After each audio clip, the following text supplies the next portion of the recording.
சொல்லுகிறது என்னவென்றால், என்னை தேடுங்கள், அப்பொழுது பிழைப்பீர்கள். இது இந்த மாதத்துக்குரிய ஒரு வாக்குதத்த ஒரு வார்த்தை. 1ஆம் தேதி இரவு நம்ம சாயங்காலத்துல பிரேயர் வைக்கிறோம் சபைக்கு. இந்த ஆகஸ்ட் மந்த்துடைய வாக்குதத்த ஒரு வார்த்தை Facebookல, யூடியூப்ல, வாட்ஸ்அப்ல எல்லாம் ஷேர் பண்ணி நீங்க பார்த்துக்கொள்ளுங்க. என்ன தெரியுங்க? ஆமோஸ் 5ஆம் அதிகாரம் 4வது வசனம் என்ன உரைக்கிறது? கர்த்தர் இஸ்ரவேல் வம்சத்தாருக்கு சொல்லுகிறது என்னவென்றால், என்னை தேடுங்கள், அப்பொழுது பிழைப்பீர்கள். ஆண்டவரை தேடுகிற ஜனங்கள் பிழைப்பார்கள். ஆண்டுடைய சமூகத்தில் காத்திருக்கிற பிள்ளைகள் பிழைப்பார்கள். எப்படி தெரியுமா? கர்த்தர் இஸ்ரவேல் வம்சத்துக்கு சொல்லுகிறது என்னவென்றால், ஐயா, கர்த்தராகிய தேவன் வானத்தையும் பூமியை படைத்த சர்வ வல்லமுள்ள தேவன். நல்ல கேளுங்க, அது ஆவிக்குரிய மாம்சத்துக்குரிய இஸ்ரவேலர்கள் அல்ல, நம்ம எல்லாம் ஆவிக்குரிய இஸ்ரவேலர்கள். இது தேவனுடைய பிள்ளைகள் எண்ணிக்கொள்ள வேண்டும். அதாவது எங்கேயோ ஒரு காட்டு மரமாய் வளர்ந்திருந்த ஒரு பிள்ளைகளை ஆண்டவர் எடுத்து நாட்டு மரத்தோடு இணைத்து விட்டார். ஐயா, புரியுதா? எங்கேயோ வளர்ந்து கொண்டிருந்த ஒரு காட்டுக்குள்ள, ஒரு வனாந்திரத்துல வளர்ந்து கொண்டிருந்தோம். அதை எடுத்து நாட்டுக்குள்ள ஆண்டவர் போட்டு வைத்தார். நாட்டுக்குள்ள ஆண்டவர் போட்டு வைத்தார். அல்லேலூயா! ஆண்டவர் நாட்டுக்குள்ள ஆண்டவர் நட்டு வைத்தார். தேவ சனமே, இது விலகிக் கொள்ள வேண்டும். எப்படி? கர்த்தர் இஸ்ரவேல் வம்சத்துக்கு, நம்ம எல்லோரும் இஸ்ரவேல் வம்சத்து தேவ சனமே. சபைக்கு வந்த உடனே நான் சொல்லுகிறேன், மாடுகளை போல மாறிவிட வேண்டும். என்னுடைய பிள்ளைகள் மௌனமாவே இருக்க கூடாது. இந்த வார்த்தை வர வர வர வர உங்களை பலப்படுத்தும். இந்த வார்த்தை வர வர வர உங்களை விடுதலையாக்கும். இந்த வார்த்தையை நீங்க தியானிக்க தியானிக்க தியானிக்க தியானிக்க ஒரு வல்லமை உங்களை மூடி மறைத்து விடும். யார் யார் கர்த்தரை தேடுகிறார்களோ அவர் பிழைத்துக் கொள்வார். கர்த்தரை தேடாதவர்கள் பிழைப்பார்களா?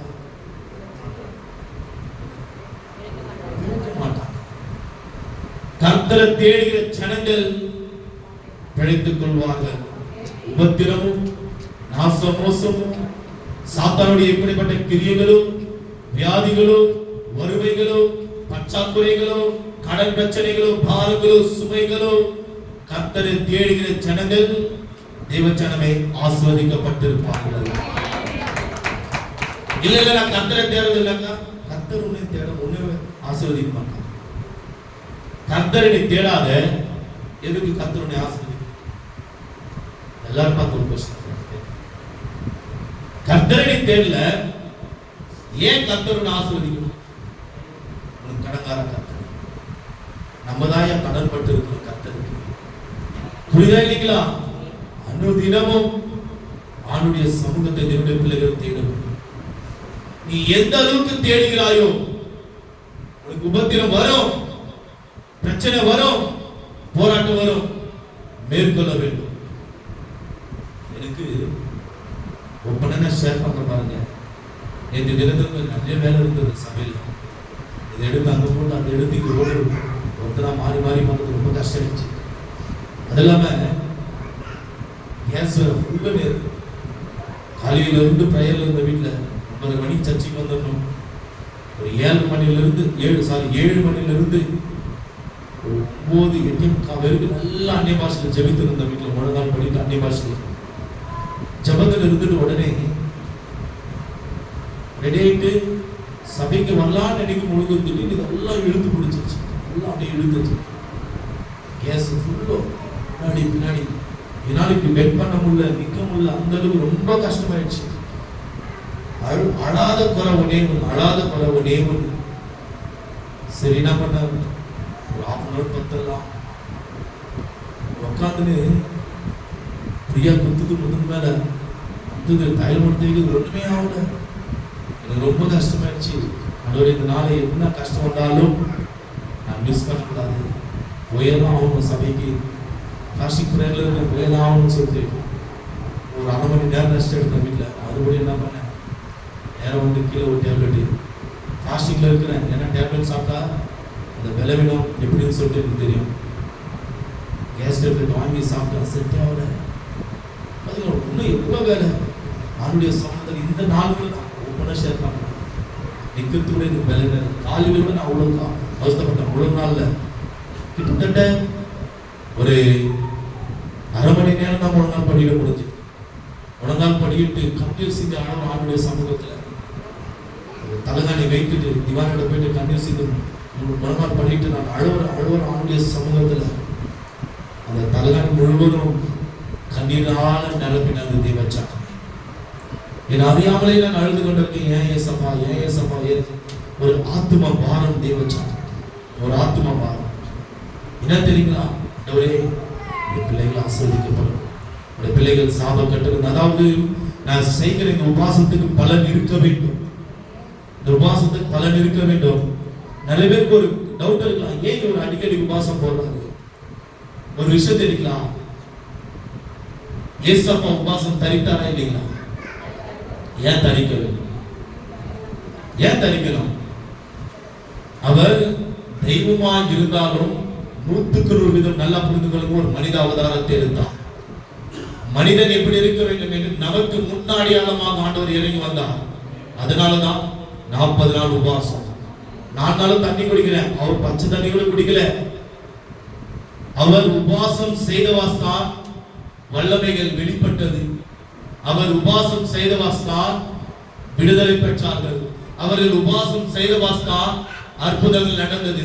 அவர் உபவாசம் செய்தவாஸ்தான் பிசாசுகள் ஓடினது. அவர் உபவாசம் செய்தவாஸ்தான் மரித்தவர்கள் எழுந்தார்கள். தேவச்சனம் உபவாசம் செய்யவில்லை என்றால் ஒரு அற்புதமும் நடந்திருக்காது. அதனால்தான் நான் தேவனுடைய பிள்ளைகள் சொல்வேன், ஞாயிற்றுக்கிழமை முதல் ஆண்டவருக்கு இடம் கொடுங்க. எதுவுமே இந்த சாப்பாட்டுல கையை வைக்க கூடாது. ஓப்பனா ஷேர் பண்ற பாருங்க. பிரெக்னண்டா இருக்கிறவங்க, பால் குடிக்கிறவங்க நீங்க வைங்க, சாப்பிடுங்க. வேற யாரோ ஞாயிற்றுக்கிழமை எல்லாரும் கம்பல்சரி உபவாசத்தோடு வந்துதான் ஆக வேண்டும். சபைக்கு ஆணுடைய சமூகத்தில் காத்திருங்க. வந்து நல்லா 11:30 மணி வரைக்கும் உபவாசத்தோடு இருந்து ஆண்டுடைய நாமத்தை மகிமைப்படுத்தணும். அது சில காரியங்கள் உண்டு, இதெல்லாம் கீழ்ப்படிங்க. ஏன் நம்ம இன்னும் ஆசீர்வாதங்கள் பெறாமல் இருக்கிறோம்? இது தேவனுடைய பிள்ளைகள் விலகிக் கொள்ள வேண்டும். இந்த ஆராதனை நேரத்துல கண்ணுல திறக்கிறது, அங்கிங்க பார்க்கிறது, இதெல்லாம் தேவனை அசட்டை பண்ணுகிற ஒரு காரியம். தேவனை அசட்டை பண்ணுகிற ஒரு காரியம்.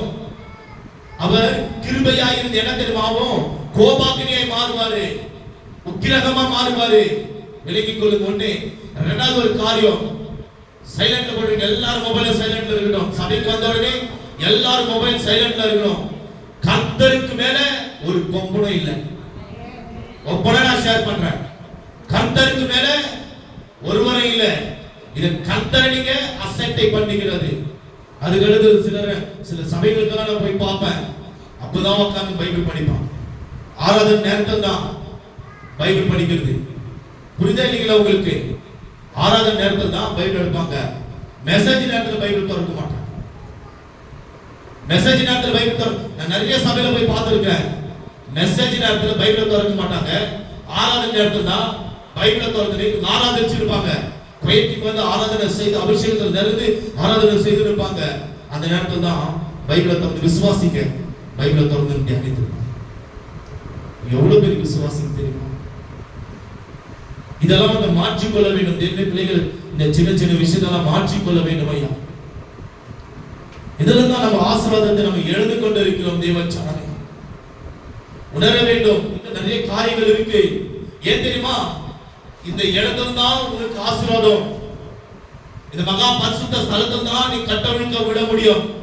இந்த மகா பரிசுத்த ஸ்தலத்தில் தான் உன்னுடைய நோய்கள் குணமாக முடியும்.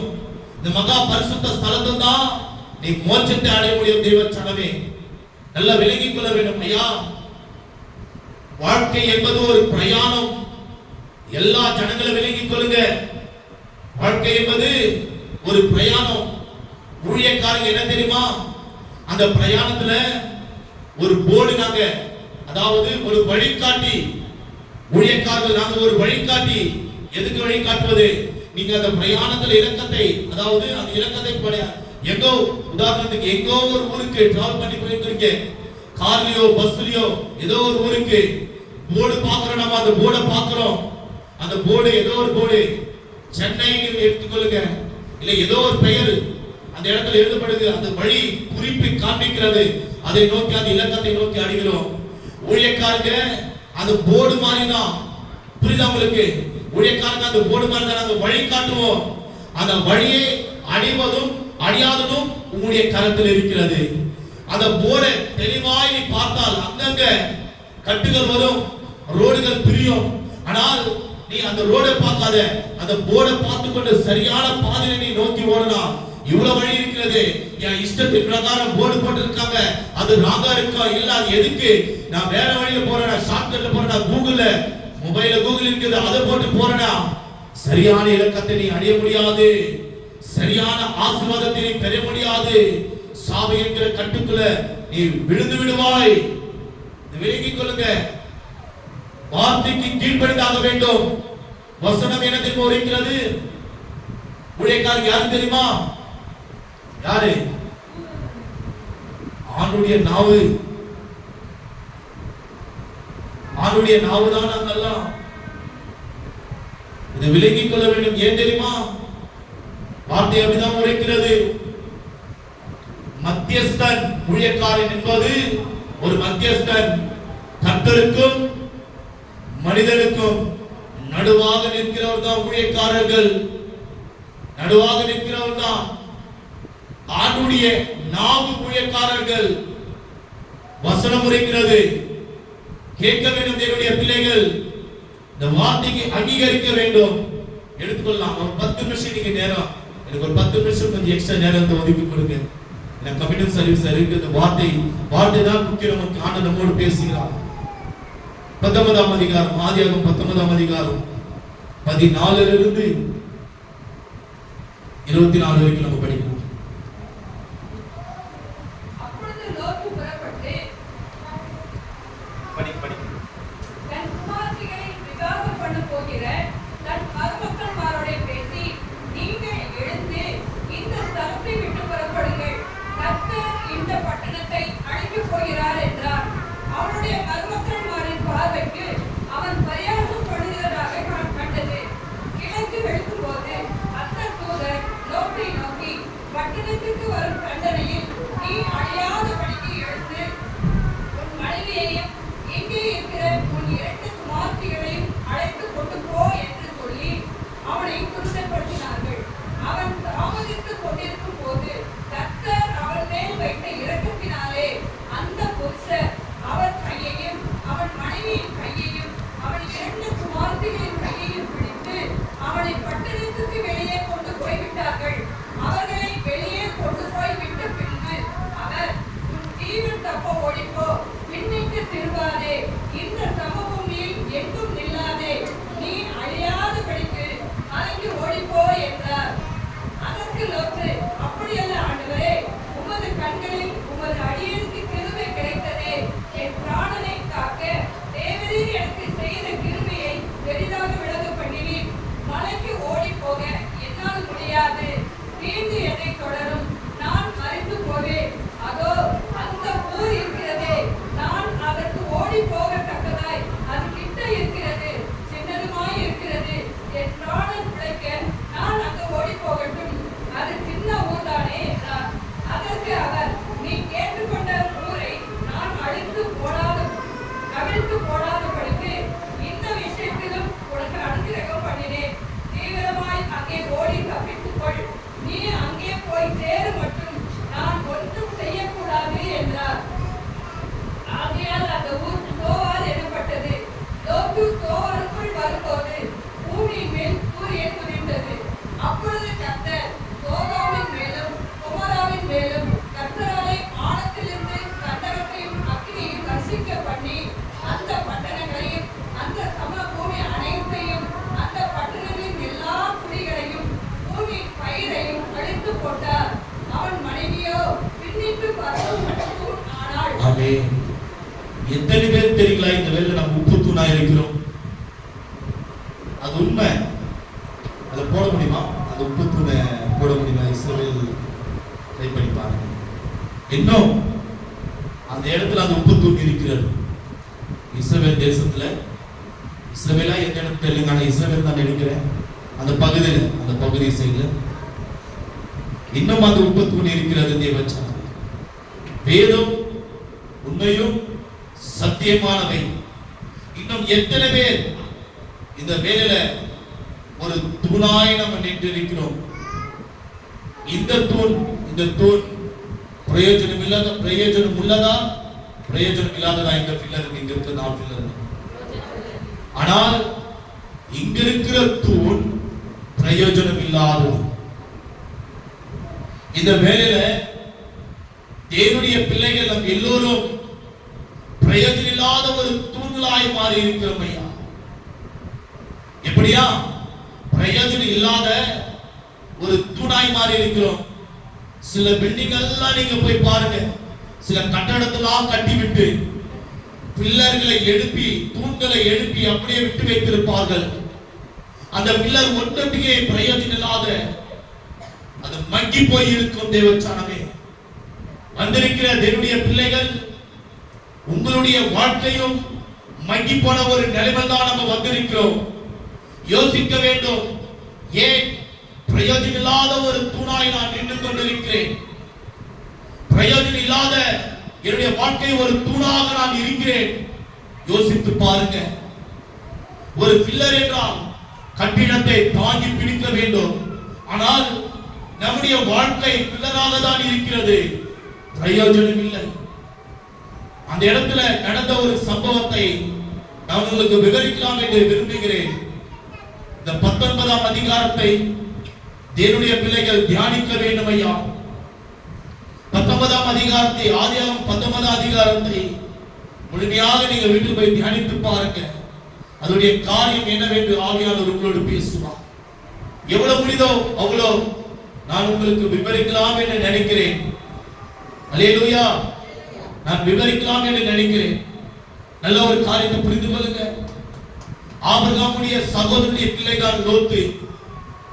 ஆபிரகாமை ஆண்டவர் அழைத்தார். விலகிக் கொள்ளுங்க, நல்லா விலகிக் கொள்ளுங்க. ஆபிரகாமை அழைத்தார். ஆபிரகாமுடைய தொழில் என்னவென்றால் ஒரு விக்கிரக வழிபாட்டு செய்து கொண்டிருந்த ஒரு மனுஷன். விலகிக் கொள்ளுங்க தேவச்சனமே. ஐடல் வர்ஷிப் செய்து கொண்டிருந்த ஒரு மனுஷன். அதாவது குதிரைகள், கழுதைகள், அவருக்கு என்னென்ன சொரூபங்களை செய்ய வேண்டுமோ எல்லா சொரூபங்களையும் செய்து வைத்தாராம். ஆபிரகாம் என்ன செய்வார்? படைத்ததை, அவங்க சாப்பிடுறதை கொண்டு போயிட்டு அதுக்கு படைப்பார்களாம். படைத்த உடனே பாருங்க, உப்புத்தூண் எத்தனை பேர் தெரிகிறது? நல்லா பாருங்க, அதுதான் உப்புத்தூண். லோத்துடைய மனைவி அது எதுக்காவது பிரயோஜனம் உண்டா? எல்லாம் என்ன பாருங்க, அது எதுக்காவது பிரயோஜனம் உண்டா? அந்த உப்புத்தூண் எதுக்குமே பிரயோஜனம் இல்லை. இன்றைக்கு நம்முடைய வாழ்க்கை பிரயோஜனம் இல்லாத ஒரு தூணை போல நம்ம நின்று கொண்டிருக்கிறோம். பிரயோஜனம் இல்லாத, ஏன் தெரியுமா? என்னுடைய வார்த்தைக்கு கீழ்ப்படுகிறது. என்னுடைய வார்த்தைக்கு கீழ்ப்படுகிறது இல்ல. ஆபிரகாம் விக்கிரக ஆராதனை செய்து கொண்டிருந்த ஒரு மனுஷன். ஆண்டவர், மகனே, இதெல்லாம் தெய்வம் இல்ல, நான் தான் வானத்தையும் பூமியை படைத்தவர் என்று ஆண்டவர் பேசினார். ஏசப்பா பேசினார். உன் ஜனத்தையும் உன் ஜாதியையும் அந்த ஸ்தலத்தை விட்டு நீ வாப்பா ஆண்டவர் அழைத்தார். அழைத்த உடனே ஆண்டுடைய வார்த்தைக்கு கீழ்ப்படிந்து ஆதியாகமம் 12ஆம் அதிகாரத்தில் கீழ்ப்படிந்து கடந்து வந்தார். கடந்து வந்த உடனே, இதுதான்ப்பா உனக்கு, உன் ஜனத்துக்கும் உன் ஜாதிக்கும் உன் மூலியமா பிறக்கிற உன் ஜனத்துக்கு நான் கொடுக்கிற சுதந்திரம். ஒரு தேசத்தையே வாக்களித்தார். இஸ்ரவேல் தேசத்துக்கு பாத்தீங்களா? அந்த தேசத்தையே வாக்களித்தார். அவரோடு வந்தவர் தான் அவருடைய சகோதரன் பையன்தான் லோத்து. லோத்துடைய வேலைக்காரனுக்கும் ஆபிரகாமுடைய வேலைக்காரனுக்கும் சண்டை நடந்தது. நல்லா விளங்கிக் கொள்ளுங்க. லோத்துடைய வேலைக்காரனுக்கும் ஆபிரகாமுடைய வேலைக்காரனுக்கும் சண்டை நடந்தது. 2 பேரும் பிரிந்தார்கள். லோத்துவும், மகன், நீ வேண்டாம், நீ உன்னுடைய வேலையாட்களை கூட்டிக் கொண்டு போய்விடு, நான் என் வேலையாட்களை கூட்டிட்டு நான் போய் விடுகிறேன் சொன்ன உடனே லோத்தும் ஆபிரகாமுக்கு கீழ்ப்படிந்தார். கீழ்ப்படிந்த உடனே நடந்த சம்பவத்தை விவரிக்கிறேன் உங்களுக்கு. கீழ்ப்படிந்த உடனே லோத்து ஒரு அருமையான ஒரு தேசத்தை தேர்ந்தெடுத்தார். சோதோம் கொமோரா பட்டினத்தை தேர்ந்தெடுத்தார். சோதோம் கொமோரா பட்டினத்தை தேர்ந்தெடுத்தார். அந்த இடம் எப்படி தெரியுமா? மலைகள் நிறைந்து பள்ளத்தாக்குல அந்த சமபூமியில் இருந்தது ஐயா. சோதோம் கொமோரா வரும் போட்டு பாத்தீங்கன்னா சோதோம் கொமோரா வரும் சாம்பலாகி இருக்கிறது. கந்தகத்தினால ஜிம்முந்த ஐயா உடம்பு தேவனுடைய பிரசன்னத்தினால உண்மையா சொல்றேன். இன்னும் அந்த இடத்துல ஆய்வு செய்து கொண்டிருக்கிறாங்க. சோதோம் கொமோரா பட்டினத்துல இன்னும் ஆய்வு செய்து கொண்டிருக்கிறாங்க. சோதோம் கொமோரா பட்டினத்தை இன்னும் ஆய்வு செய்து கொண்டிருக்கிறாங்க. அது எப்படிப்பட்ட ஒரு இடம் தெரியுமா? ஆண்டவர் அழிக்காததுக்கு முன்பாக உச்சி கேளுங்க. அல்லேலூயா, உச்சி கேளுங்க, சத்தத்தை உச்சி கேளுங்க. மலைகள் நடுவுல பள்ளத்தாக்கு இருக்கிற ஒரு இடம் தான் சோதோம் கொமோரா ஒரு பட்டினம். அந்த இடம் எப்படி இருக்கு? காய்ந்து இருக்குமா? செழிப்பா இருக்குமா? செழிப்பா இருக்கும். மலைகள் நடுவுல பள்ளத்தாக்குல ஏன் தெரியுமா? மலைகள் இருந்தெல்லாம் நீரூற்றுகள் இறங்கி வந்தாலும் பள்ளத்தாக்குல வந்து இறங்கும் ஐயா. செழிப்பான ஒரு தேசம். லோத்து பார்த்தார், ஓ இந்த செழிப்பான தேசம், ஆட்டு மந்தைகள் மாடு மந்தைகள் பெருகி இருக்கிறது இடத்துல. இந்த செழிப்பான தேசத்தை நான் தூரத்திலிருந்து பார்த்தார். செழிப்பான தேசம் தூரத்திலிருந்து பார்க்கும் பொழுது செழிப்பா இருந்தது. போக போக போக போக அந்த சோதோம் கொமோரா பட்டினம் எப்படிப்பட்டது தெரியுமா? இதுதானா? இல்ல சாம்பல் சாம்பலா இருக்கும். அது போல அவன் இருக்கும்போது பாருங்க, தூரத்தில் பார்க்கும்போது செழிப்பா இருந்தது. கிட்ட போக போக போக போக போக எப்படி தெரியுமா இருந்தது? பாவங்களும் அக்கிரமங்களும் அநியாயங்களும் தீட்டான காரியங்களும் ஆண்டவருக்கு விரோதமாக பரலோகத்துக்கு விரோதமாக காரியங்கள் நடந்து கொண்டிருந்தது ஐயா. ஆய்வு நடந்து கொண்டுதான் இருக்குது. இன்னும் பாவங்கள் அக்கிரமங்களும் பெருகிக் கொண்டிருந்தது. எப்படிப்பட்ட பாவங்கள் தெரியுமா? ஆணுக்கான் விபச்சாரம், பெண்ணுக்கு பெண் விபச்சாரம், திருமண காரியங்கள் செய்து கொள்வது. அது இந்த காலத்தில் நடந்து கொண்டிருக்கிறது தெரியுமா உங்களுக்கு? பப்ளிக்ல ரோட்ல இறங்குறாங்க, தெருவில் இறங்குறாங்க, கொடிகளை பிடிக்கிறாங்க, அவங்களுக்கு ஒரு கொடிகளை பிடிக்கிறாங்க. எங்க இஷ்டத்தை போல நாங்க இருக்கிறோம் சொல்றாங்க. அப்படிப்பட்ட ஒரு காலத்தில் நம்ம வாழ்ந்து கொண்டிருக்கிறோம். சோதோம் கொமோரா பட்டினம் மிருகங்களோடு விபச்சாரிக்கிற ஒரு பட்டினமாய் இருந்தது. ஆண்கள் பெண்கள் மிருகத்தோடு, பசு மாடுகளோடு, பால் கொடுக்கிற ஆட்டுகளோடு, பால் கொடுக்கிற கழுதைகளோடு, ஒட்டுகளோடு விபச்சாரம் செய்வார்கள் ஆண்கள். பெண்கள் ஆண்கள் மிருகத்தோடு விபச்சாரம் செய்வார்கள். தூரத்திலிருந்து பார்க்கும் பொழுது செழிப்பான ஒரு தேசம், செழிப்பான ஒரு தேசம். சோதோம் கொமோரா பட்டினம் செழிப்பான ஒரு தேசம். ஆனால் போக போக போக போக அதுக்குள்ள லோத்து போகிறார். பாவம் நிறைந்த ஒரு தேசம். என்னுடைய பிரசன்னத்தில் நிரம்பி நான் பேசிக் கொண்டிருக்கிறேன். என்னுடைய பிரசன்னத்தில் நிரம்பி நான் பேசிக் கொண்டிருக்கிறேன். இந்த வார்த்தை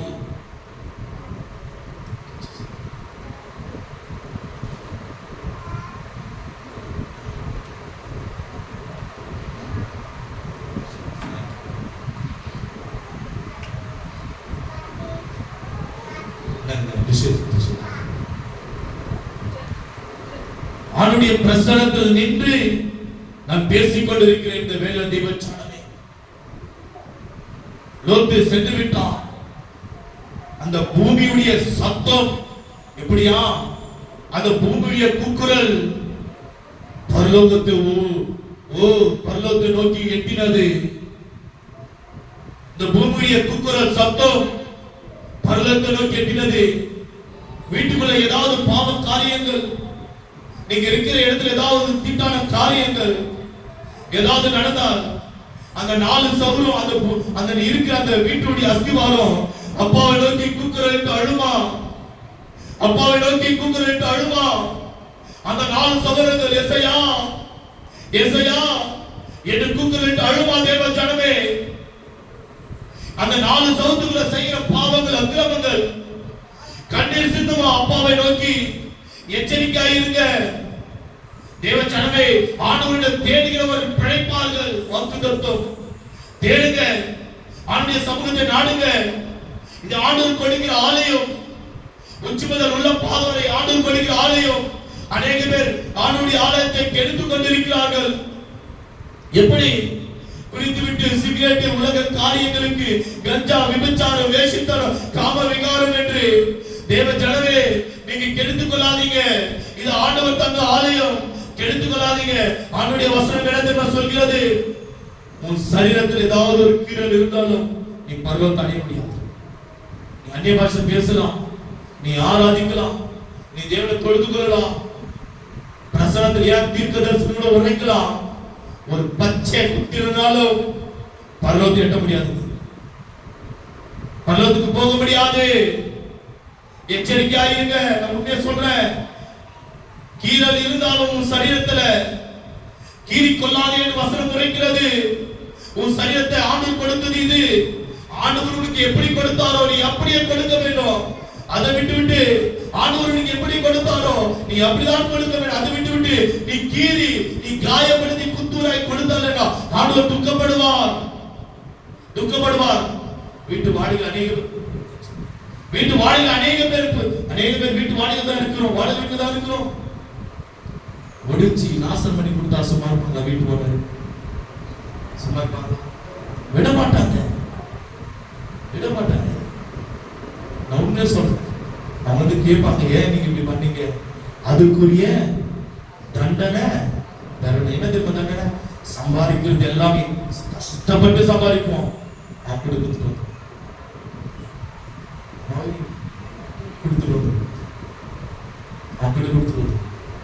அது நம்முடைய ரத்தம் வேர்வை தொழிலால கஷ்டப்பட்டு சம்பாதிச்சது. அது ஈஸியா வாங்கிடுவோம். அவங்க அப்படியே நம்ம உறிஞ்சி அது இது பண்ணுவோம். கரெக்டா இல்லைங்களா? அந்த ஆல்ட்ரேஷன் அந்த இடத்துல ஏதோ கொடுத்திருக்கு. அதெல்லாம் ஆண்டவருடைய தண்டிப்பாரா தண்டிக்க மாட்டார். சொல்லு, தண்டிப்பாரா தண்டிக்க மாட்டாரா? தண்டிப்பார். ஆண்டவர் பரிசுத்தத்தோடு கொடுத்தார், பரிசுத்தத்தோடு கொண்டு போக வேண்டும். பரிசுத்தத்தோடு கொடுத்தார். சாபம் அது அக்னி கந்தகத்தால. கொஞ்சம் ஜூம் பண்ணுங்க. அவ்வளவுதான். அந்த வரைபடத்தை மட்டும் ஜூம் பண்ணுங்க. ஆய்வு செய்து கொண்டிருக்கலாம். சாம்பல் அது அக்னி கந்தகம். இன்னும் அந்த டெஸ்ட் பண்ணுகிறாங்க. உண்மை எல்லாமே வேதத்துல சொல்லப்பட்டது எல்லாமே உண்மை. அந்த கூக்குரல் சத்தம் பரலோகத்தை எட்டினதாம். பரலோகத்திலிருந்து தேவன் 2 தூதர்கள் இறங்கி வந்து வானத்திலிருந்து அக்னியை ஊற்றினார்களாம். அக்னி மாத்திரம் இல்ல, கந்தகம் உருக்கி எடுக்கும். கந்தகம், அல்லேலூயா, கந்தகம் உருக்கி எடுக்கும். தேவ ஜனமே, அந்த கந்தகத்தை வானத்திலிருந்து மழை போல அந்த பட்டினத்தை முழுவதுதான், வேற எங்க இல்ல. அதுக்கு முன்பாகவே ஆண்டவர் ஒரு வாய்ப்பு கொடுத்தார். என்ன தெரியுமா வாய்ப்பு கொடுத்தார்? லோத்து 2 பெண் பிள்ளைகள், மனைவி 4 பேரை போய் சந்தித்தார். சந்தித்த உடனே, நீ பார்க்காமல் போய்விடு. இந்த பட்டினத்துடைய கூக்குரல் சத்தம் என் சன்னதில் வந்து எட்டிருக்கிறது. glory மெஹோரதியா என் சன்னதில் வந்து எட்டிருக்கிறது. இந்த கூக்குரலின் சத்தம் ஆளுடைய சன்னதில் வந்து எட்டிருக்கிறதா? நீ தப்பித்துக்கொள். ஆண்டவர் உன்னை பழைதான வாழ்க்கையில் இருந்து தப்பிக்க வைத்து இந்த பரிசுத்தமான பாதையில் ஆண்டவர் நடத்தி கொண்டு வந்திருப்பார், நடத்தி கொண்டிருக்கிறார். அந்த இந்த ஜனங்களை நான் அழிக்கப் போகிறேன். இப்படிப்பட்ட பாவமான தீட்டான காரியங்களிலிருந்து ஜனங்களை அழிக்கப் போகிறேன். ஏன் தெரியுமா? ஆண்டவர் உங்களை புற ஜாதியிலிருந்து ஆண்டவர் உங்களை தெரிந்து கொண்டது. ஏன் தெரியுமா? மற்ற இடத்திலிருந்து ஆண்டவர் உங்களை வேறுபடுத்தது. கிறிஸ்துவ நம்ம குடும்பம் பாரம்பரியமா கிறிஸ்துவா இருக்கலாம், ஆனா ஆண்டவர் வேறுபடுத்தி ஏன் தெரியுமா இந்த இடத்துக்கு கொண்டு வந்து அமர வைத்திருக்கிறார். நீ தப்பித்துக் கொள்ள வேண்டும். அந்த ஆபத்திலிருந்து உன் குடும்பங்கள் தப்பித்துக் கொள்ள வேண்டும். அந்த ஆபத்திலிருந்து. அதனாலதான் தேவன் நிலையான சேற்றிலிருந்து வாழ்ந்த நம்மை ஆண்டவர் தூக்கி எடுத்து பரிசுத்தமான பாதையில நடக்க கிருபை செய்தார் ஐயா. இவங்களை ஆண்டவர் அனுப்பினார். சொன்னாரு, மகன் உன் குடும்பத்தை கூட்டிட்டு போயிடு, மகன் கூட்டிட்டு போயிடு மகன் உன் குடும்பத்தை. அந்த பிள்ளைகளுக்கு சொன்னார், மகன் நீ திரும்பி பார்க்காதீங்க. இந்த பாவமான பின்னிட்டு இந்த பாவமான காரியத்தை நீ பின்னிட்டு பார்க்காதீங்க. பார்த்தாக்கா அந்த தண்டனைக்கு நீங்களும் தப்பித்துக் கொள்ளும். அந்த தண்டனைக்கும் நீங்களும் தப்பித்துக் கொள்ளும். ஆண்டவருடைய வார்த்தைக்கு லோத்துடைய மனைவி கீழ்ப்படியல. சரி, லோத்துடைய மனைவி கீழ்ப்படியல. லோத்துடைய மனைவி பேர் கொடுக்கப்படல, பைபிள் கொடுக்கப்படல. ஆண்டவர் எது செய்யக்கூடாது என்று சொன்னாரோ அது செய்தாங்க. என்ன தீர்மானங்கள்? உப்பு தூணாய் மாறி. உப்பு தூண் போடு, கொஞ்சம் பெருசா பண்ணுறது வேற உப்பு தூண் மட்டும் போடு.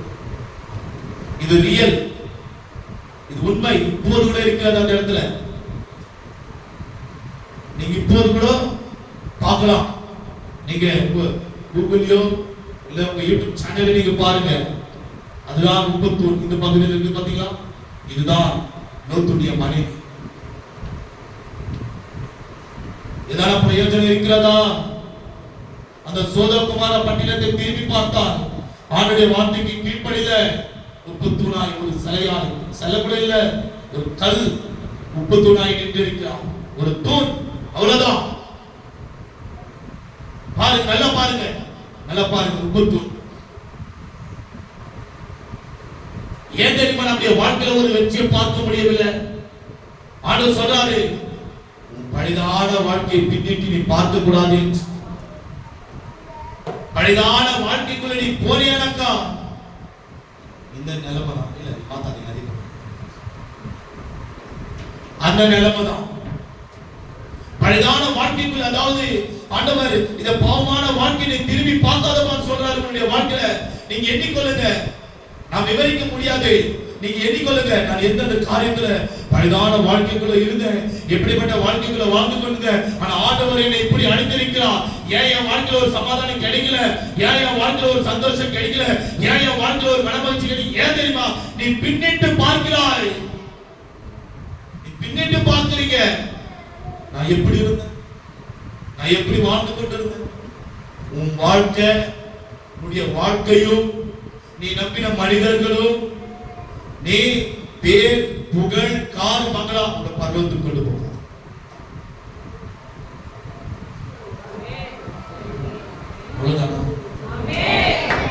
ஒன்றுதாய் அவங்க பரலோகத்துக்கு கொண்டு போகும்.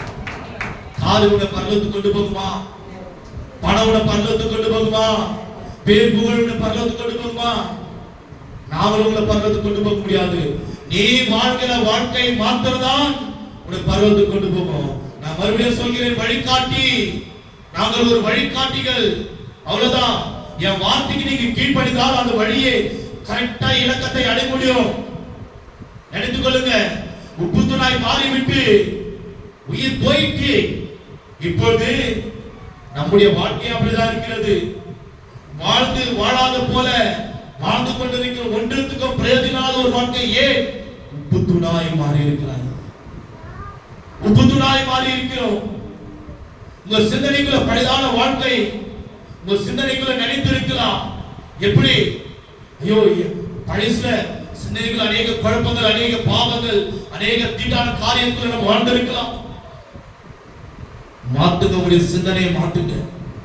இந்த கண்கள்ல இச்சைகள், பழையான வாழ்க்கையில இச்சையான கண்களோடு இருந்திருக்கலாம். வாழ்க்கையை மாத்துங்க. பேசுகிற பேச்சு, இச்சையான பேச்சுகள், பாவமான காரியங்கள், இந்த வாழ்க்கையை மாத்துங்க. இருதயம் கேட்கிற வார்த்தைகள் கூட எப்படி தெரியுமா? பரிசுத்தமான வார்த்தைகளா இருக்க வேண்டும். ஒண்ணு, நீ பார்க்கிறது கூட டிவி நிகழ்ச்சியில கேட்கிற வார்த்தையா, அது கூட பரிசுத்தமான வார்த்தையா இருக்க வேண்டும். கேட்கிறது கூட தேவ ஜனமே விலகிக் கொள்ளுங்க. Facebookல யூடியூப்ல விலகிக் கொள்ளுங்க. அநேக காரியங்கள் உண்டு, விலகிக் கொள்ள வேண்டும். கேட்கிற வார்த்தைகள் கூட பரிசுத்தமான வார்த்தைகளா இருக்க வேண்டும். ஆண்டவர் கொடுத்தது. நீ பழைய வாழ்க்கையில் இருந்த போல இப்பொழுது நீ வாழ்ந்து கொண்டிருந்தால் உப்பு தூளாய் மாறிக்கொண்டிருக்கிறோம். பிரயோஜனம் இல்ல, பிரயோஜனம் இல்ல.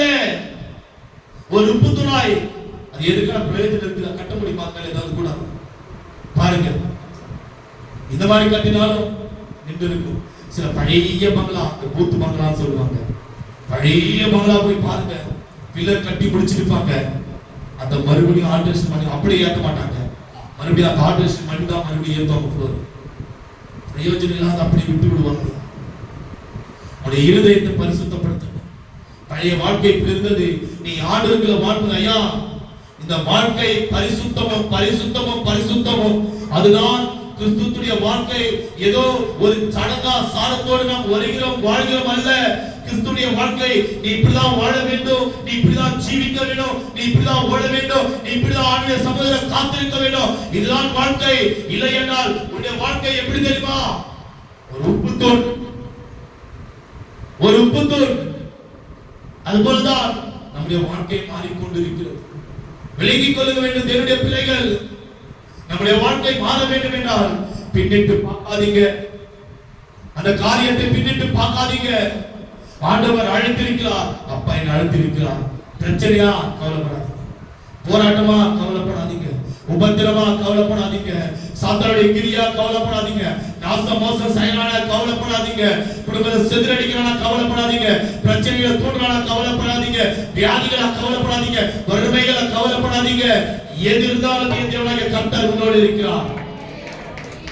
எது இருந்தாலும் என் தேவனாகிய கர்த்தர் நம்மோடு இருக்கிறார். எதிர்த்தாலும் என் தேவனாகிய கர்த்தர் நம்மை களமெடுத்து நடத்துவார். எதிர்த்தாலும் நமக்கு வழிகாட்டி நம் தேவனாகிய கர்த்தர் ஒருவர் மாத்திரம்தான். நீ விசுவாசித்தால் மாத்திரம்தான், இந்த வார்த்தையை நீ விசுவாசித்தால் மாத்திரம்தான் அந்த அற்புதத்தை பெற முடியும். இல்ல நான் பழைய வாழ்க்கை போல என் வாழ்க்கையை நான் பின்னிட்டு பார்க்கிறேன். பின்னிட்டு பாரு, பிரயோஜனம் இல்லாத நீ ஓடிக்கொண்டிருப்பார். இப்படியும் ஓடுறது இப்படியும் ஓடுறது, அந்த இலக்கத்தை அடைய முடியாது, சமாதானத்தை அடைய முடியாது.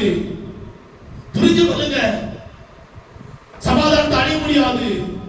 எல்லாம் அந்த பழையான வாழ்க்கையை பின்னிட்டு பார்க்காத அழைப்பை நோக்கி ஓடுதே வச்சு. உனக்கு முன்பாக ஆண்டவர் நடக்கிறார், உனக்கு பின்பாக ஊழியக்காரர்கள் முழங்காலிட்டு படுகிறார்கள். எவ்வளவு கண்ணீர் சிந்தனம் தெரியுமா ஒவ்வொருத்தருக்காகவும், எவ்வளவு துக்கப்படுறது தெரியுமா ஒவ்வொருத்தருக்காகவும். ஏதோ வந்து இங்க நின்று வைராகியத்தோடு பிரசங்கிக்கிறதுல எவ்வளவு நேரம் தெரியுமா அழ, எவ்வளவு நேரம் தெரியுமா துக்கப்படுற, எவ்வளவு நேரம் தெரியுமா வியாகுலப்படுற. பின்னிட்டு பார்க்காதீங்க, எழுப்பு முன்னாடி முன்னாடி ஓடுங்கதான். பஸ் பின்னாடி பாட்டு ரிவர்ஸ் எடுத்துக்கொண்டே இருந்தா என்ன நடக்கும்? ஆக்சிடென்ட் தான் நடக்கும். அது போல தான் முன்னாடிதான் ரோடு இருக்குது, முன்னாடி போன. அல்லேலூயா. கர்த்தர் பெரியவர் எல்லாம் எழுந்து நிற்கலாம். தேங்க்யூ. நன்றி ராஜா, நன்றி. ஒரு விஷயம்